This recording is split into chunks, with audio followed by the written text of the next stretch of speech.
Þessi þáttur unnin í samstarfi við Samtök fyrirtækja í sjávarútvegi.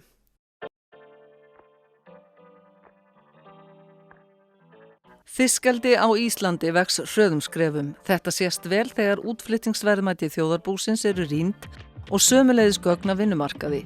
Ný störf verða til og íbúum þeirra sveitarfélaga þar sem fiskeldisfyrirtækin með starfsemi fjölgar á flestum stöðum yfir landsmeðaltali.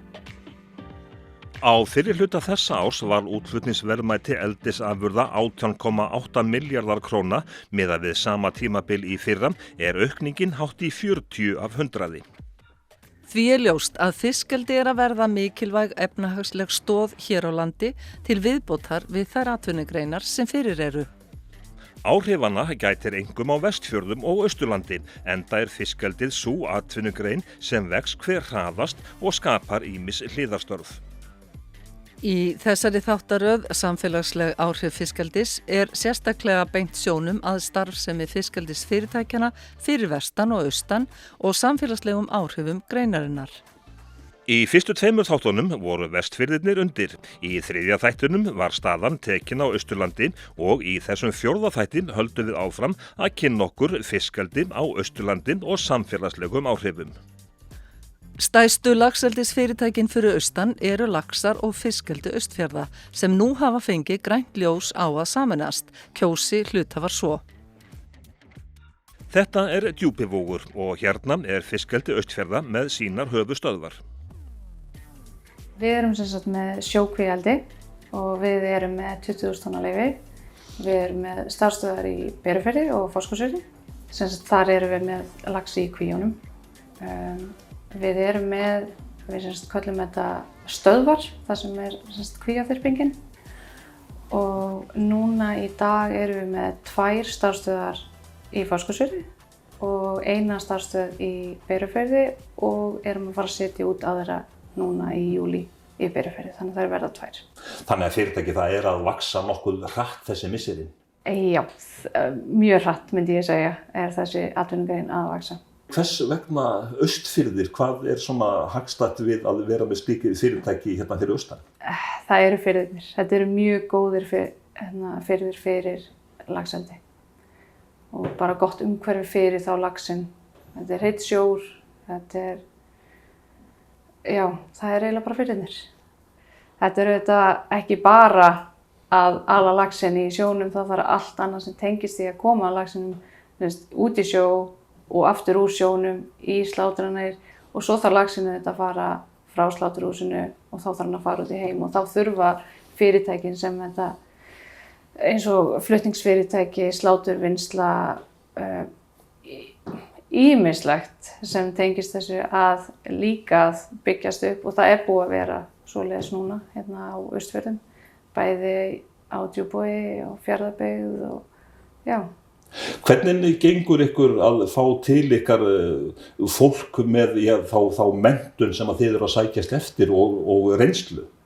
Það hefur gengið ágætlega, bara nokkuð vel myndi ég segja, reyndar síðastliðin 2 ár. Sjáum við þetta fram á meiri uppbyggingu og í framtíðinni að þá mun þurfa fleiri starfsfólk með menntun og reynslu og réttindi og báta og annað eins. Og þá þarf þetta að sjá líka uppbyggingu á íbúðahverfunum. Það þarf að byggja upp hús til að fólk geti búið einhvers staðar. Það kannski sem hefur hamlað svolítið fólk að flytja út á land. Það vill pröfa að vera út á landi fyrst áður að kaupir húsnæði. En hérna á Djúpavogi innviðirnir svokölluðu grunnskólinn og öll þjónusta sem að slík fyrirtæki þurfa, hún til staðar? Já, það búin að vera uppbygging þar líka. Það verið að stækka við þannig að það geta verið fleiri börn til dæmis í grunnskólanum og við sjáum bara að núna síðastliðið 5 ár búið að fara úr held ég 70 nemendum upp í 100 nemendur. Þetta eru 30 auka börn. Þetta alveg hellingsuppbygging sem kemur með þessu öllu saman. Og já, þetta auðvitað fjölskyldur.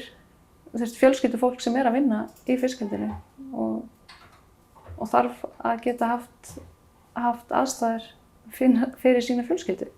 Ert þú að fá eða svara nokkrum símtölum í hverju einustu viku frá fólki sem að er að spá og spekula? Já, það mikla pælingar frá fólki hvað þetta gengur út á, hvort að þetta sé kannski vinna sem hentar þeim, að forvitnast út á hvað þetta gengur, sjá og spyrja líka, húsnæðislaust, gæti maður flutt? Þetta eru 3 til 4 símtöl á viku sem ég að fá, bara með pælingum frá fólki sem vill forvitnast meira þetta, þessa atvinnugrein. Alls konar spurningar? Alls konar spurningar. Bæði atvinnugreinina sjálfa og allt bara umhverfið, hvar staðstöðarnar eru og vinnu umhverfið bara í heild sinni. En hvað sýnist þér eftir öll þessi símtöl, hvað sýnist þér veit fólk út af hvað fiskeldi gengur almennt? Já, einhverjir mjög margir myndi ég segja, en það líka ástæða fyrir því að þau kannski vita að þetta búið að vera svo miklu uppbyggingu. Fólk farið að sýna meiri áhuga á að kynna sér þetta. Ef þú myndir spyrja þessari spurningu 2011, þá örugglega ekki sama svarið að fólk vissi út af hvað það gengur. En það þetta alltaf, gott að kynna sér það líka bara hvernig starfsemin í dag með hvernig hún var árið 2011. Það þetta allt öðruvísi í dag heldur en var þá. Ólöf Rún sér fyrir sér mikla uppbyggingu fyrir austan á næstu árum. Þetta hátæknigrein? Já, þetta það. Það mikil uppbygging þar og bara við erum búin að þurfa að vera á tánum að vera í hátækninni og þar á meðal að sjá hvernig við erum að fóðra út á stöðunar. Þetta stjórnað fóðrunni frá landi og svo og það beintengt við prammana sem á stöðunum, sem eru fóðurprammanir. Og þar fóðrið geymt og það tengt með fóðurrörum út í kvíar og í fóðurdreifara sem snúa og dreifa þetta fóðrunni fyrir og það stjórnað hér hversu mörg kíló á mínútu að fara í hverja kví og svo fylgst með myndavélum hvort að fiskurinn sé að borða og hvort að sé að koma fóðrið og þá getum við haft mjög góða fóðrun út frá því. Þetta spennandi starf? Já, þetta spennandi starf. Þetta mjög spennandi starf og því þú ert alltaf að sjá og passa upp á að allt sé rétt. Og í því felst þetta svo mikið að passa upp á að þetta sé gert rétt og vel.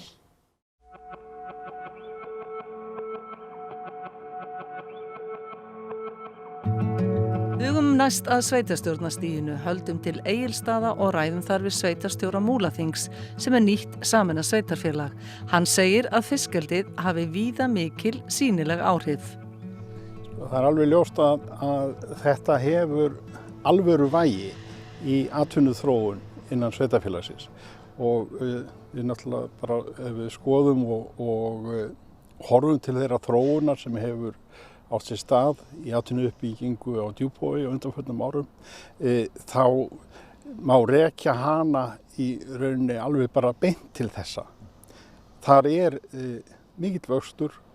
Við sjáum við getum sagt að það séu jákvæð vandamál sem við erum að glíma við og það til dæmis stækkun bæði grunn- og leikskóla vegna þess að þarna að fjölga og þarna að koma til ungt fólk vegna þessa á stórum hluta. En auðvitað þurfum við að horfa til fleiri þátta en það mjög mikilvægt að þessi áhrif sem þetta hefur á bara fjölbreytileika atvinnulífsins tilkoma fiskeldisins. En hvað með þessa innviði sem að sveitarfélagið á þá að skaffa, eru þeir allir til staðar og í góðu horfi? Ég held að það sé alveg í þokkalegu horfi en það alveg ljóst að sveitarfélagið þarf að huga að málum. Sérstaklega þá erum við að horfa til skipulagsþáttarins, skipulagsmál við þurfum að horfa til lengri tíma, við þurfum að átta okkur á því að við megum bara ekki að horfa á hlutina eins og þeir eru í dag, við þurfum að horfa til þess að þarna verði þróun og að skipulag gerir ráð fyrir því. Einkafyrirtækin þau vilja gjarnan stundum vinna svolítið hratt og svo kannski segja þau að sveitarfélögin þau séu svifasein, þurfið að mætast þarna á svona miðri leið.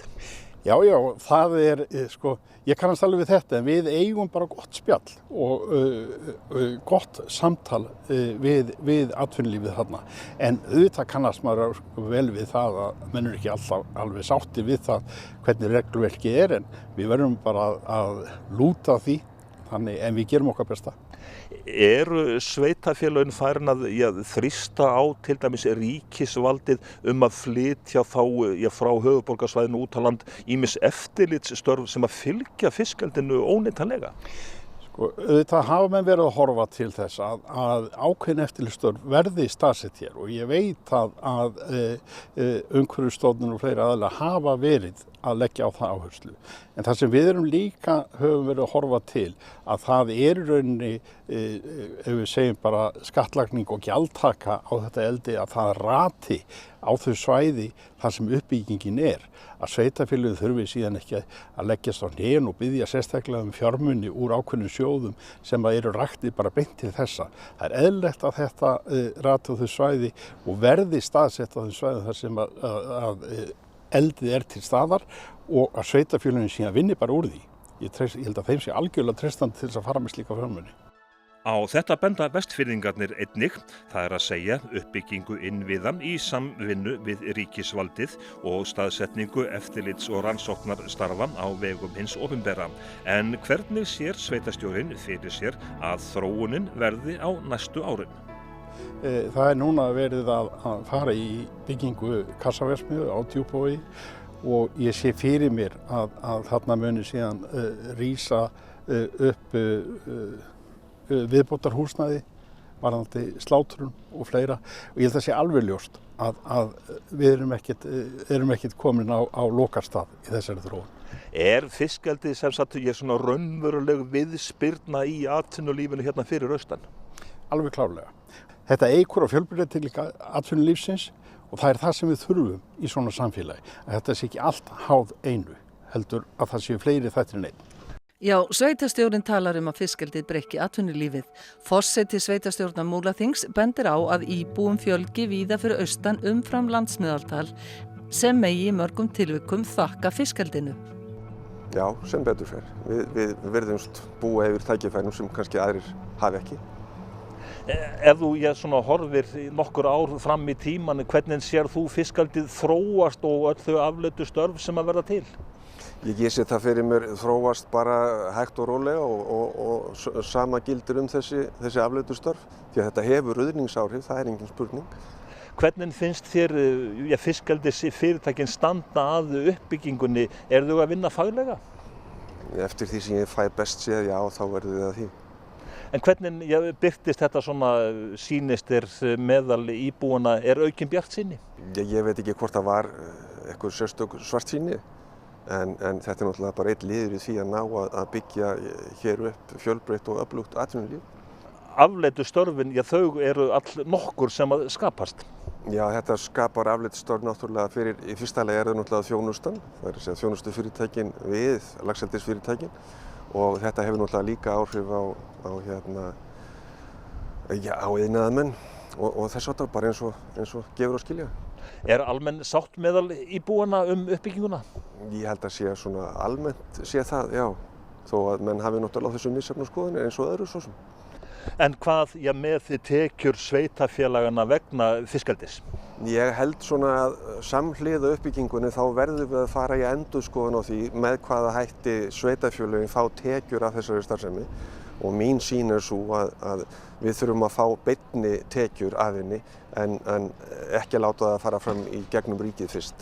En hvað með opinber eftirlitsstörf með greininni sem að væntanlega verða fjölmörg, sérðu fyrir þér að þau komi hingað austur? Já, ég veit til þess að nú þegar búið að ráða, til dæmis á vegum MAST, starfsfólk hingað austur og ég sé ekki annað heldur en að það eftir að vaxa, já. Og það náttúrulega skiptir öllu máli að þau störf verði til hér. Þannig þið horfið nokkuð björtum augum til framtíða hvað þetta allt saman varðar? Já, við gerum það, Við kveðjum Egilsstaði og höldum til Eskifjarðar. Eitt fullkomnasta verkstæði Evrópu á sviði netagerðar og netaviðgerða einmitt hérna á Eskifirði, Egersund, Ísland. Fyrirtækið rekur meðal annars öfluga þvottastöð fyrir fiskeldiskvíarnar. Hér á Eskifirði eitt fullkomnasta netaverkstæði í Evrópu, Egersund. Rekstur fyrirtækisins hefur stóraukist á síðustu árum með tilkomu fiskeldisins. Fyrst vorum við náttúrulega bara með veiðarfæðaframleiðslu, vorum að framleiða nætur og troll og poka fyrir síld og kolmunna og loðnu. Og síðan ákváðum við fyrir 3 árum að fara að byggja í samvættu við fiskeldi, sem hefur tekist mjög vel. Við erum að þjónusta laxa hérna í Reyðarfirði og eins Arctic Fish og veltan hjá okkur bara. Svo við tökum dæmi að þá árið 2019 og þá vorum við að velta 20% var fiskeldi. Árið 2020 vorum við með 58% og núna 2021 þá það í 58%. Við höfum eiginlega ekki undan að fjárfesta og alls konar tólum og tækjum. En þið búið líka yfir ákveðinni sérþekkingu í þessum fræðum? Já, við gerum það. Við náttúrulega erum að nýta okkur reynsluna sem Norðmenn eru búinir að skapa sér í mörg ár og þeir eru til dæmis að framleiða 1,4 milljónir tonna laxi á ári og móðurfyrirtæki okkar út í Noregi að reka 9 svona þvottastöðvar út allan Noreg og við erum að nota okkur tæknina sem þeir eru búin að byggja upp og eins og með þessar hreinsistöð hérna sem við hreinsum vatnið eða sjóinn áður en við dælum honum út aftur að við dælum sjó hérna inn í þvottavélina þegar við erum að þvo og þegar við erum búin að fara með sjóinn í gegnum hreinsivirkið þá fer hann hreinni út heldur en þegar að koma inn og allt vatn sem kemur hér innan þessa svæðis hérna sem við stöndum á það fer hér í tanka sem hérna undir planinu og við dælum svo því inn í hreinsistöðina og hreinsum það áður en við dælum því út. Þannig að þið eru mjög mikið að hugsa umhverfismálin? Já, við gerum það og allt net og allir spottar og allt sem að fellir til hérna í þessari framleiðslu hjá okkur það allt saman sent í endurvinnslu. Við erum að þvo fyrir laxa og Arctic Fish og síðan fyrirtæki Hafnari sem að þvo fyrir Arnarlax. Þannig að við erum svona, má ég segja við séum svona, það eru 2 aðilar sem eru með græði til þess að gera þetta. Þetta virkar þannig að þegar þeir eru búinir að slátra úr einni nót, þá nótin tekin og hýðum bara í bát og hún kemur hérna upp að kajanum hérna hjá okkur sem hérna bara við hliðina og við hýðum hann með þessu krana hérna inn á þetta svæði hér. Og síðan hérna nótin þvegin. Þegar það ferli búið þá tökum við hann inn á verkstæði sem þá fer sem sagt gæðaeftirlitið í gang og þar erum við með svona sérstaka græði sem við notum til þess að slitprófa netið, til þess að tékka á að það standist kröfurnar og ef það standist ekki kröfurnar þá sem sagt annaðhvort sett stórt stykki í pokann, það grandskoðað mjög vel. Og síðan ef pókinn stenst ekki þessar kröfur þá pókanum hent. Þannig að þið berið svolítið ábyrgð á því að fiskur sleppi ekki úr nótinni? Já, það ég hugsa að þeir munu segja það, vinnur okkar í lögsum og Arctic Fish að við berum alla ábyrgð á því. Og hvernig hefur það gengið? Það hefur gengið bara mjög vel. Það hefur gengið mjög fínt og mjög gott samstarf við þá. Hvaða máli skiptir fiskeldið fyrir fyrirtæki eins og ykkar? Já, það skiptir náttúrulega mjög miklu máli því að við erum náttúrulega í þessum uppsjá að gera og það eins og flest allir vita þá fer það upp og niður og þá gott að hafa eins og fiskeldið í bakhöndinni og það orðið eiginlega bara helmingurinn á okkar rekstri, það í samvættu við fiskeldið og á örugglega bara eftir að aukast. Starfsmenn eru rétt 20, flestir þeirra eru að þjónusta fiskeldið. En hvernig blasir framtíðin við þessu þjónustufyrirtæki til dæmis eftir 5 ár? Góð spurning. Já, ég sé allavega með við þetta og fiskeldið bara aukast og ég sé að við þurfum örugglega að bæta við á þessu ári einhverjum 2 til 3 starfsmönnum og örugglega 4-5 eftir 2 ár, þannig að þetta bara að vaxa. Laxeldisfyrirtæki Laxar með höfuðstöðvar sínar á Eskifirði. Hótelin fyrir austan njóta góðs af allri uppbyggingunni í fiskeldinu. Þetta Hótel Eskifjörður sem í gamla Landsbankahúsinu á Eskifirði. Að koma menni í gistingu í jafnvel einhverjar vikur og svo þeir duglegir að koma í mat til okkar líka á veitingastæðin og svo erum við að fá hjá þeim lax til þess að bjóða upp á veitingastæðinum. Það er mjög gaman að geta boðið upp á fisk úr firðinum, þannig að já. Hvaða svona samfélagslegu áhrif finnur helst fyrir hjá, ég að segja austfirðingum eða eskfirðingum, bara verður vör við að það að hér sé að rísa upp sterkt fiskeldi skipti fólki máli? Sko, það er náttúrulega rosalega gaman, það eru orðið ansi margir sem starfa við fyrirtækið og mikið af ungu fólki sem að koma þá jafnvel aftur til síns heima eða fólk sem búið að mennta sig og vill flytja hérna austur og starfa í laxeldinu. Þannig að það er svona helsta, gaman að sjá sérstaklega því að þetta er mikið af ungu fólki sem að vinna hjá lögsum. Getur verið sagt mér raun og verið hvað þýðir það fyrir önnur fyrirtæki á svæðinu að það séu komin sterk fyrirtæki? Þetta styrkir náttúrulega hvað annað. Þeir þurfa að kalla til sín rafvirkja og hvað allt saman heitir. Þannig að þetta styrkir allt saman hvað annað, það er bara þannig. Og svo er að koma eins og segja, þetta eru mikið af ungum fjölskyldum að koma eða jafnvel sem hafa búið hér og langaði til þess að vera áfram. Þannig að fólk með börn og það skiptir mjög miklu máli finnst mér. Og allir virðast vera mjög ánægðir líka sem eru að starfa þarna, svona allavega það sem maður hefur heyrt svona út af við. Hvernig er eins og til dæmis bara með útlendingar sem að vinna hjá þeim, eru þeir þá ekki að koma hingað beint í gistingu hjá þér?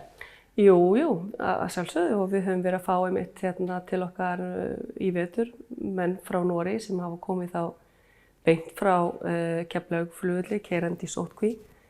Þannig að og verið þá hjá okkur í viku í senn og jafnvel lengur.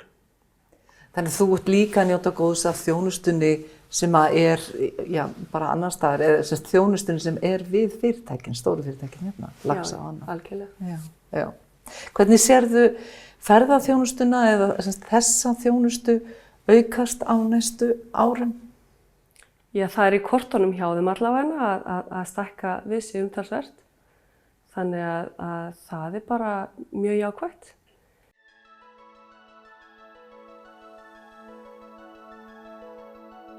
Fiskeldiskvíarnar hérna í Berufirði eru margar, hérna fyrir aftan mig eru 14 kvíar á vegum fiskeldis Austfjarða. Í hverja kví komast 130.000 fiskar, þannig að í þessum 14 kvíum er 1,8 milljónir fiska. Við förum út í kvíarnar í Berufirði með starfsfólki fiskeldis Austfjarða. Óskar Ragnarsson, stöðvarstjóri, þekkir fiskeldið vel. Hann segir að kvíarnar séu vel vaktaðar og Berufjörður henti einstaklega vel til fiskeldis á ýmsan hátt. Og hann nefnir sem dæmi að kvíarnar hafi breyst mikið á undanförnum árum, öruggari á allan hátt. Já, fyrst ég byrjaði í 2015. Þá voru 90 metrar hringi, það er ummáli á hringjunum. Nú er þetta 160 metrar. Og þá var ekki svona gangpallar sem maður gæti labbað á, heldur bara rörin sem maður þurfti að príla eftir. Þannig að þetta er bara algjör bylting síðan þá sko. Já, bara það að hafa þessa gangpalla hlýtur að hafa skipt miklu máli. Já, eitthvað öryggi af duttin okkur í sjóinu og gömlu kvíunum á milli röranna sko. Þannig að þetta er allt annað líf. En það er ágætis veður núna og þá er svona lífið allt léttara eða hvað? Já, það er allt annað að vinna þegar það er svona rólegt. Berufjörðurinn, á hvern hátt er hann góður fyrir fiskeldi? Maður har heyrt að hann er kaldur, það er kaldari fjörðum á Íslandi en það kemur á móti að hann kannski vex hægar og verður bara betri fyrir vikið. Þéttari og bragðbetri, besti fiskurinn segjum við hérna. Hvað með lúsina sem að er svolítið vandamál, hvernig er staðan hérna í Berufjörðinum? Hún er bara mjög góð. Ég hef búin að vinna henni í 6 ár og ég hef aldrei séð laxalúsina. Ég sé fiskilús einstakar sinnum sem hún hverfur alltaf jafnóðum. En við virðumst vera alveg lausir við laxalúsina. Það er náttúrulega mikið ferskvatn líka oft á ferðinni. Það hjálpar til við að losa hana af ef hún er til staðar. Þurfið þið þá til dæmis ekki að vera með grásleppu hérna sem að étur lúsina? Nei, við höfum ekki til að gera neitt í sambandi við lús. alveg verið lausið það. En hvað með svona viðhald til dæmis í að kafarar, þeir hljóta að fara hérna niður alltaf svona reglulega til þess að skoða allt saman? Já, við fáum kafara einu sinni í mánuði yfir vetrartímann. Þá kafar ofan í alla kvíar, taka eftirlit og svo 3 mánaða fresti yfir sumartímann. En eftir að þessi tækni kom upp að það í raun og veru í gjafakerfið, þessu er öllu saman bara stýrt úr landi? Já, ég til það mikla byltingu sko. Eftir að við byrjum að fóðra landi þá fóðrað sama hvernig veður og þurfum aldrei að vera vesinast út í pramma til að fóðra sko. Það hlýtur líka að skipta máli þegar það komið svona mikið tækni í þetta að gjafakerfið það er mjög stöðugt og alltaf sama gjöfin. Já, þetta allt gefið eftir myndaðölum, þannig að menn fylgjast mjög vel með því sko, hvað fer ofan í kvíarnar. Og það alveg dagsmunur á milli hvað fer mikið að fóðra ofan í sko. Hvaða árstími er svona skemmtilegastur að vinna við þetta? Er það sumarið? Já, það er sumarið. Það er oft mest að gera reyndar þá sko, það setja út nýja kvíar og seiði og svona en það fáum kannski 4-5 góða daga í veðri svona. Það er nú svona, örlítil undir alltaf núna. Já, þetta samt með betra móti samt, hérna á þessu svæði. En hérna það er mikill uppgangur í fiskeldinu. Þetta er svolítið svona spennandi og skemmtilegt að vinna að þessu öllu saman fyrir þig til dæmis. Já, þetta er búið að vera mjög gaman og skemmtilegt að sjá hvað þetta er búið að byggjast hratt upp á þessum stutta tíma sko. Frá því ég byrjaði hérna með, við vorum bara með gamla togara sem fóðu fram á eiginlega úreldar og ónýttar kvíar þangað til yfir hennar búnað sem við höfum í dag. Þetta er byggjast hratt upp. Og allt er þetta miklu öruggara þá væntanlega? Já, miklu öruggara. Við leggjum mikla áherslu það öryggi starfsmanna sko. Við erum ekkert að viðsýnast inn út á kvíunum ef að veðrið er þannig og mikill sjógangur. Það bara frekar bíðum aðeins. Ef þú berð saman bara þessi ár sem að þú hefur verið í þessari grein, er öryggið, það er bara allt annað í dag heldur en fyrir nokkrum árum? Já, við pössum alltaf upp á öryggið alltaf. Jafnvel hérna þau voru með úrrættarbúnað sko. En bara þegar við erum með betri búnað þá verður sjálfkrafa öryggið betra sko. Þannig að miklu auðveldara að passa upp á öryggið. Og kvíarnar miklu öflugri? Já, miklu öflugri.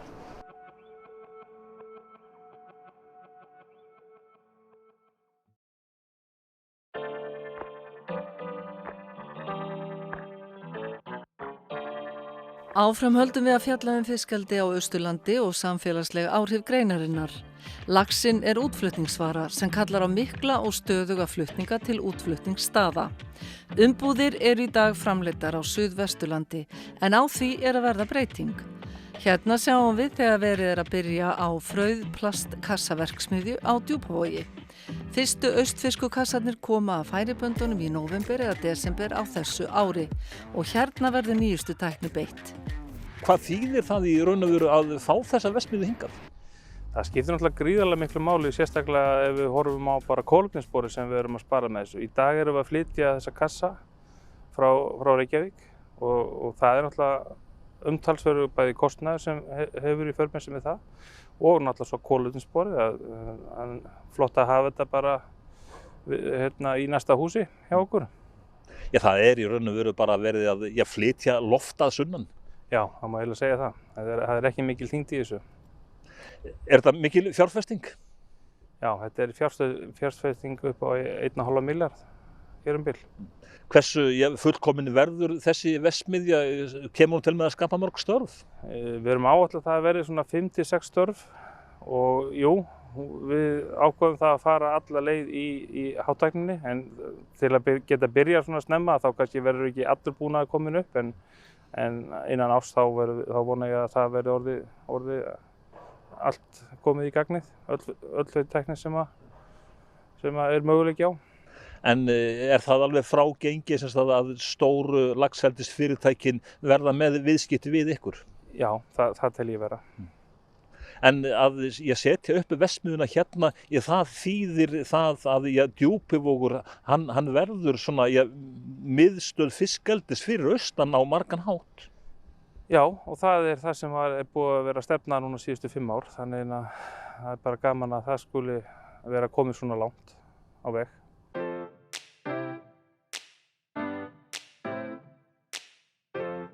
Fiskeldið þarf kafara í tengslum við rekstur kvíana.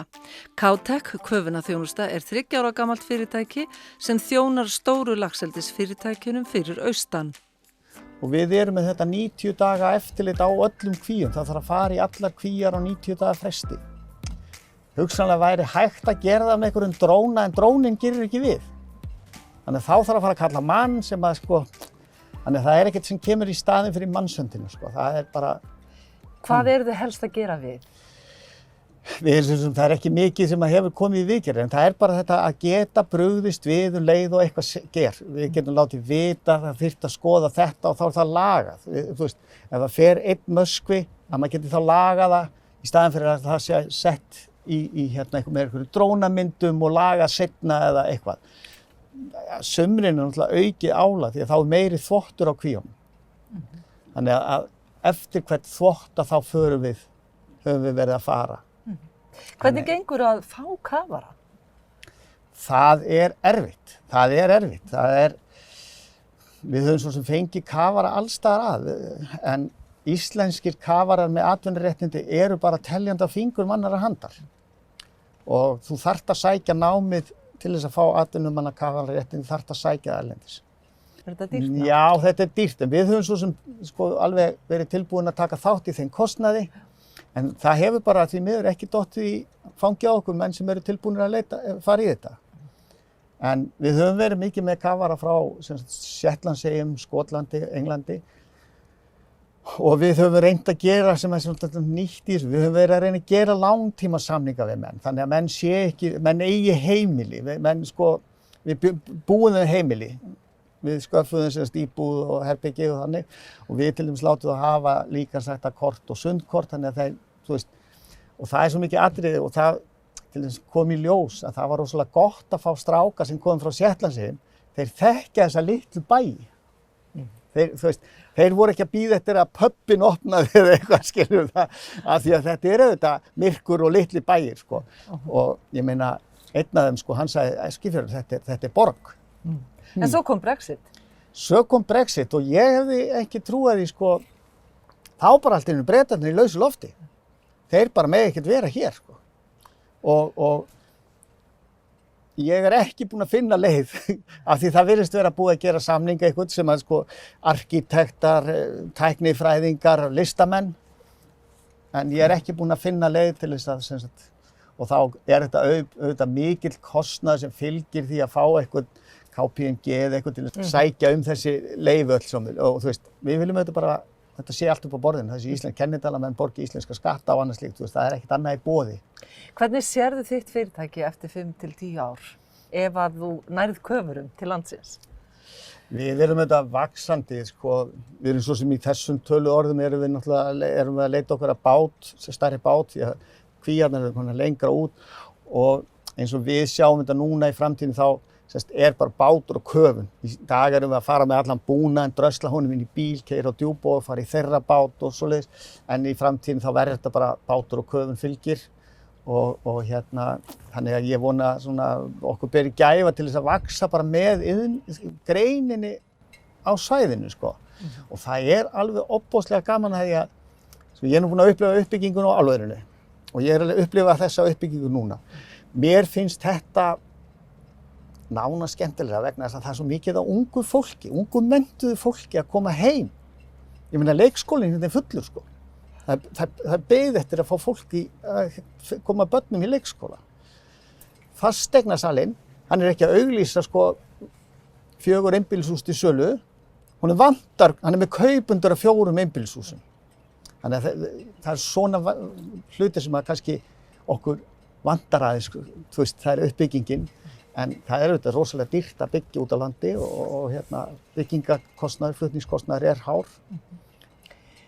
En þannig að þetta eru samfélagslegu áhrif fiskeldisins nú þegar? Já, þau eru og ég hefði ekki trúað því að maður ætti eftir að horfa upp á ég sem er búið að ráða rafvirkja, laxar er búið að ráða rafvirkja, skilur, fiskeldi Austfjarða komið með rafvirkja, þannig að það er svo mikið sem fylgir þessu. Það er miklu meira sem fylgir þessu heldur en ég hef nokkuð tíma gert mig grein fyrir. Og tækifærin eru til staðar. Við fórum út í þetta bara af því maður þekkti Gunnar hjá Löxum og lenti á kjafting og eitthvað neðskilur þetta. Þannig að það er svo mikið að tækifærum fyrir ungt fólk að gera eitthvað, sko. Já. Það er svo gaman að verða vitni að því, sko. Já, það vantar alltaf kafara með tilskilin réttindin og Brexit hefur sett strik í reikningin hérna uppi á Íslandi. Förum næst á skrifstofu Laxa á Eskifirði. Pétur Aron Atlason er sjávarútvegsfræðingur og hann segir að fiskeldið sé spennandi grein. Í dag sé staðan svo að ungt fólk geti í mörgum tilvikum snúið tilbaka til sinnar heimabyggðar að námi loknu. Ég er sem sagt sérfræðingur í framleiðslu teymi. Ég er sem sagt að skoða út frá hvenær við erum fara að slátra fiskinum, hvenær að vaksa mikið, hvenær við getum fara að slátra honum og þannig. Og bara svona sjá fram í tíman, hvernig þetta mun ganga hjá okkur, hvernig okkur gengur. Af hverju valdirðu sjávarútvegsfræðina? Maður er bara alist upp í hérna á Eskifirði í sjávarþorpinu og svona í kringum sjávarútveginn og alltaf finnst það svona heillandi að vera í kringum það. Sástu fyrir þér að þú myndir fara þá í fiskeldið? Nei, mér þetta aldrei í hug, sko. Þetta kom þetta bara svona rétt undan ári kláraði námið, sko. Þannig að ég var mjög heppinn að koma hérna inn og dætt inn á þetta. Hvað er svona spennandi við fiskeldi? Mér finnst nú bara allt spennandi við þetta, þannig séð. Það er bara svona, eftir að vera úti þannig á kvíunum hann og sjá hvernig þetta bara svona vex og þannig og allt í kringum þetta, aðgerðir og svona. Svo líka bara eins og núna, það var svo gaman að fylgjast með svona framleiðsluna á sig bara. Frá Eskifirði á Djúpavog til þess að framleiða gæðaafurðir þarf gæðaeftirlitið að vera í föstum skorðum í vinnsluhúsi Búlands Tinds. Jóna Kristín Sigurðardóttir hefur unnið lengi á sviði gæðamála. Hún segir að í raun og veru sé gæðaeftirlitið í þágu kaupendavörunnar og seljenda. Algjörlega. Og reyna að ná sem hæstum verðum og eins og ég segja og jafnframt að hafa kunnan sem ánægðastan.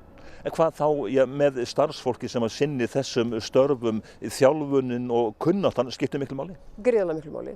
Þar er stjórnendur haldar mjög vel utan það og kenna fólki vel. Og svo náttúrulega við eins og ég er búin að vera í þessu síðan 2005 þegar byrjaði hérna í laxeldi fyrst. Og ég sé alltaf ég er með króníska ástríðu fyrir þessu af því að mér finnst þetta alveg gríðarlega skemmtilegt og þetta er mjög fjölbreytt starf, gefandi starf. Og það er bara, já, við náttúrulega bara tökum svolítið að okkur líka þeir sem er búin að vera lengst að kenna nýjum og reyna að fá fólk til að vekja áhuga hjá þeim fyrir starfinu. Það skiptir máli. En það er mikill hraði í vinnslunni og þá skiptir máli að allir vita að hverju þeir eiga að sinna? Já, það er gríðarlega mikill hraði. Við erum að taka allt upp undir 70 fiska á mínútu þegar svona hraðast er. Og við eins og svona venjulegum dögum eins og núna þá erum við að gæðameta svona 20 til 26.000 stykki á dag sem fer í gegnum hendurnar á okkur og allt fer í gegnum með hendurnar á gæðamatsmönnunum. Þannig að það skiptir gríðarlega miklu máli en maður þarf að vita þá líka fyrirfram hverju þú ert að leita að og þú þarft ekki að velta hverjum fiski og lengi fyrir þér, þú þarft bara að það er svona ákveðin kennileiti sem þú ert að leita eftir. En þú talar að þetta sé ástríða? Já, þetta er það. Ég er með króníska ástríðu fyrir þessu. Ég vegna þess að þetta litla byggðarlag okkar sjá því líka breytingu sem er orðið á þessu litla stað eftir að laxeldi kom. Það er magnað. Ég held að fólk myndi ekki trúa þess að maður hefði ekki upplifað það sjálft. Hvað með starfsfólki sem að sinnir í gæðaeftirlitinu, það hlýtur að skipta miklu máli að það ílengist í starfi? Já, það skiptir gríðarlega miklu máli og við höfum verið mjög heppin þar. Við erum mikið með sama fólkið. Ég lengi vel var reynda þegar með, það er svona rúmt ár sem við fórum að vera 2 og núna erum við rauninni 4-5 í dag. En þar undan var ég ein því þá var þetta mikið minna og það skiptir gríðarlega miklu máli við séum með sama fólkið og nýta þeirra reynslu. Og eftir 3, 4, 5 ár þá verðið orðin ennþá fleiri? Já, mikið fleiri. Þá verðum við, ég trúi á því að þá verðum við fann að vinna hér á vöktum. Ekki bara svona yfir daginn, heldur við erum byrjun á 7 á daginn, við erum yfirleitt búin svona frá 3, 4 á daginn með 26.000 stykki. Ég hef trú að því að eftir 2-3 ár þá verður bara að fara að vinna hérna vöktum alla sólarhringinn. Er engin dagur eins hjá þér eða er þetta alltaf sama vinnan? Það er engin eins og ég er að vinna með svo svakalega skemmtilegu fólki að ég er svo heppin með það að ég segi alltaf að ég var alveg einstaklega heppin að ég er með besta svona teymi sem að hægt er að hugsa sér, frábæra yfirmenn, algjörlega frábæra og þá bæði sem aðalstjórnendur og sem sagt sem að mína verkstjóra og svo fyrir sem ég sem gæðamatsmaður það skiptir gríðarlega miklu máli, ég hef gott aðgengi að líka hérna sem sagt þeim sem eru yfir í hérna hjá Löxum fiskeldi og eins hjá hérna fiskeldi Austfjarða og get leita ráða ef ég er ekki eitthvað alveg örugg með eitthvað í sambandi við gæðamatið, þannig að það er gríðarlega vel haldið, þeir halda öll vel utan sitt starfsfólk. Og gæðin alltaf í lagi. Algjörlega og það er fylgst rosalega vel með öllu. Og við náttúrulega sem erum í gæðamatinu, við erum svolítið tengiliðir fyrir verkstjórana og þá sem er yfir okkur að ef er eitthvað, við sjáum eitthvað afbrigðilegt sem annarkvort kemur frá vélum eða eitthvað staðar sem ætti ekki að þurfa að vera, að láta strax vita, það er gripið strax inn í. Þannig að við þurfum að vera mjög vakandi auga, ekki bara fyrir gæðinum og fiskinu sem slíku, heldur svolítið vinnsluferlinu líka að það gangi allt svona smurt. Allir hlekkirnir talið saman? Algjörlega, við þurfum öll að gangi í takt og við gerum það. Þá er þessi þáttur laxeldi og samfélagsleg áhrif á enda. Alla 4 þættina er hægt að nálgast á n4.is.